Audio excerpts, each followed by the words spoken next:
Good morning, grandkids. It's time for another chapter in Dorkly, the young wizard in a land far, far away. This is chapter 34. And it's a little shorter than the others because I had to stop it at the stopping point that I wanted it to stop at, so it just was a little short. King Conley and Dorkly walk along with Dermis down toward the ship on the coast, on the upper northeast part of the bay.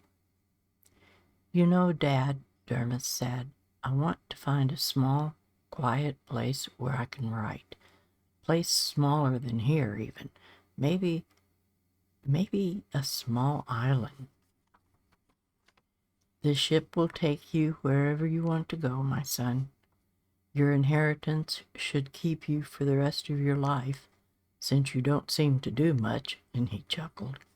"I'm sure you'll be acquiring more money once you start selling your books." He smiled at his son. "I'm having a smaller ship, with its small crew, go with you. I've put it into your name for when you need to go to the big mainland. I think I've seen to everything, so you should be set in your new life. You can send my big ship back whenever you've found somewhere that you want to stay." They walked on in silence. Finally, Dorkly said, "Hey, Dermis, you going to try looking for a lady? Maybe having kids? Or would that take up too much of your writing time?" And he gave Dermis a wink. "Not hardly," Dermis laughed. "I certainly won't be looking. I'll try to send you both a line once in a while to let you know that I'm okay. Hey, you both should show Sis my house and see if she and William would like to live there." The king said, "Good idea, son. We'll do that. I'm sure they would love that. If not, maybe your brother would like it."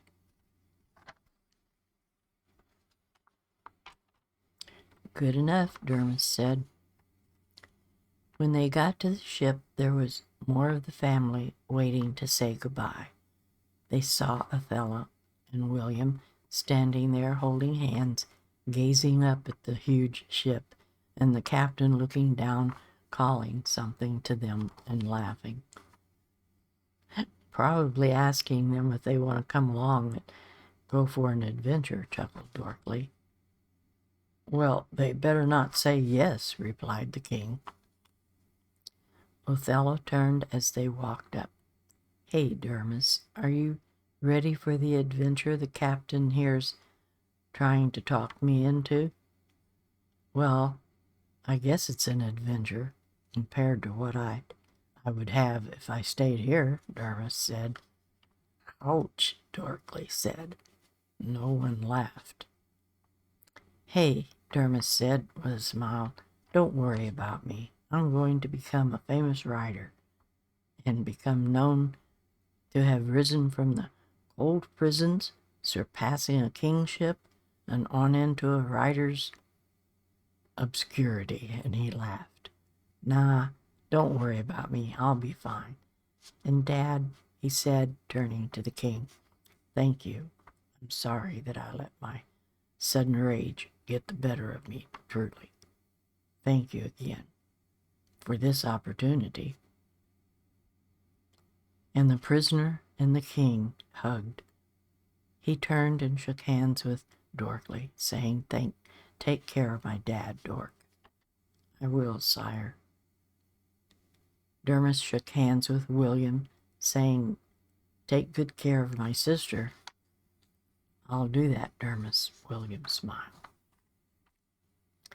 Dermis then wrapped his sister in a hug and whispered, "Maybe you guys could come visit someday if I ever find a place to settle." "Maybe we will someday," Othello smiled.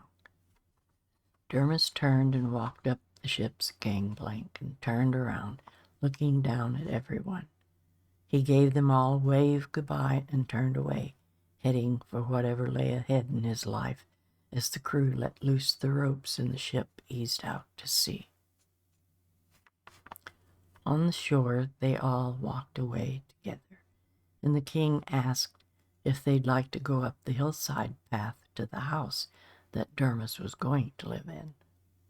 It's outside, but attached with a gate to the wall of the castle.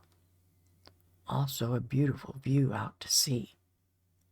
Sure, they said, but Dorkly said, King, I've been there, and if you won't be needing me until you return to the courtroom, I'll go on to my lab for a while.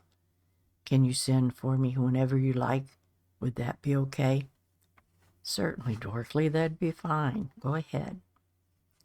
Dorkly hurried off to his spire, hurried down to his lab, missing a step here and there, and scurried up to his scrying table, knocking books and papers off their shelves as he hurried by. He wanted to keep an eye on Corkscrew Mine for a while, see if anything else was brewing there. As with Dad, I guess I better be prepared to acquire any knowledge the king might need, he said to himself. Who knows what's been going on in that place? And that's the end of this chapter for this time. And I will see you all next time, grandkids. Bye-bye.